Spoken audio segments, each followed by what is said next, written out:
Welcome to your first look again at the 2023 Motocross of Nations, but it is now Saturday and qualifying has completed here for the 2023 MX of Nations.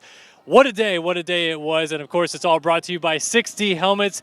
60 Helmets is dedicated to the relentless pursuit of brain protection. 60's patented Omni-Directional Suspension technology provides protection capabilities unmatched by any other helmet design. Established in 2011, 60 is the technology leader in both motorcycle and bicycle helmet design.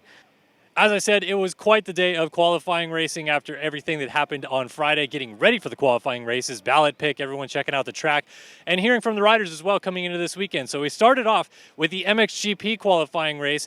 It was a whole shot by, of course, the whole shot maestro, Jorge Prado of Team Spain, got out front early, started to pull away a little bit. There's a group of riders right behind him that featured Jeremy Seawer, Ken Rocks, and Jago Geertz was up there before a small tip over. And Aaron Plessinger was also kind of in that mix as well, battling it out with Roman Fevre. Jet Lawrence was behind Aaron Plessinger at one point. Plessinger had a small fall, but it wasn't anything substantial. Lost a few positions and eventually had to fall back to 8th position in that race. Jet Lawrence, who of course was behind Plessinger early in the race, took a little bit to get going, but eventually got the ball rolling in a big way and started rolling towards the front of the field. Caught and past Roman Fevre, caught and past Ken Roxon, caught and past Jeremy Seawer, got all the way to 2nd, but did not have enough time to run down Jorge Prado for the win of the race. So Prado ends up winning the MXGP qualifying race. Lawrence ends up in 2nd place, and that set up Spain for a potential fantastic day, but the crowd was certainly going nuts for Roman Fevre, who was moving his way forward early in the race. Once he got caught and passed by Jet Lawrence, he kind of fell off the pace a little bit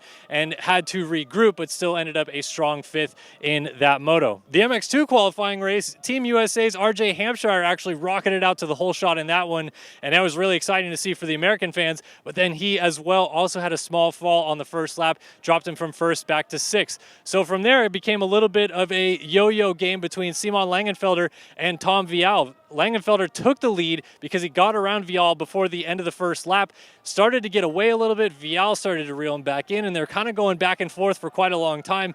Vial got right up on him at about the halfway point of the race, and then Langenfelder ran the fastest lap of the race down at that point in time, started to inch back away. Instead, Vial was slipping back to Hunter Lawrence a little bit. Then RJ Hampshire, who had picked it up from a crash, he'd moved back up into 4th. He had Kai de Wolf right behind him, so it was a good little mix of guys right there.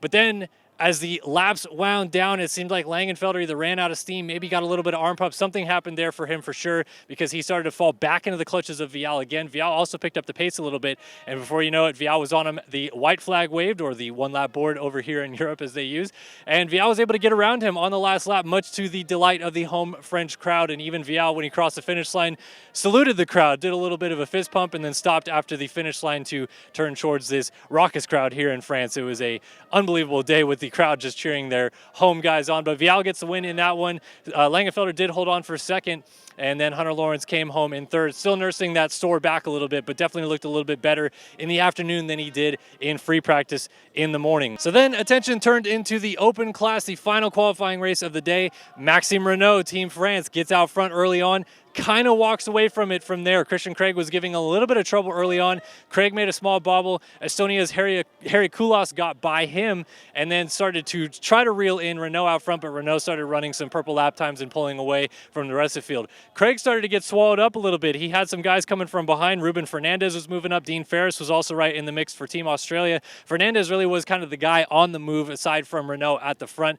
Fernandez came from a so-so start, worked his way up all the way to 2nd. Actually did fall late in the race, but picked it back up and still got 2nd in that one, while Christian Craig instead was slipping back a little bit into the clutches of Dean Ferris. Then Dean Ferris had a really big one. He went down in the rollers at the bottom of the hill. Fortunate to get up, looked like the bike was a little bit banged up, but he was okay. He rode back to the pits and got off and looked to be okay from that. A little bit of unfortunate news that I learned tonight, though.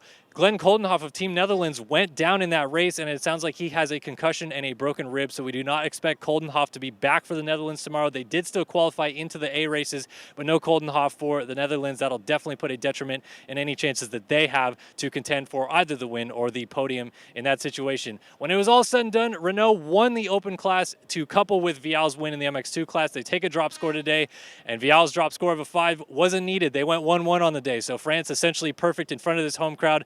The crowd absolutely loved it, and they are on top in qualifying moving into tomorrow's moto. So France goes first. Spain with 1-2 scores. Prado and Fernandez actually second overall in that situation. And then I think it was Germany that ended up third overall. They had Ken Roczen score well in the first moto, and of course Simon Langenfelder in the second moto in the MX2 class did well there. USA goes to the line 6th. We'll see if they can rebound from a so-so day, a few crashes that they got to clean up, but otherwise pace wasn't too far off, and definitely makes for some exciting racing tomorrow. So that is your wrap-up from Saturday here, qualifying day at the Motocross of Nations, and we're going to get revved up and ready to go for tomorrow's action on Sunday.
Aux environs de la 10e place, les meilleurs skippers du terrain.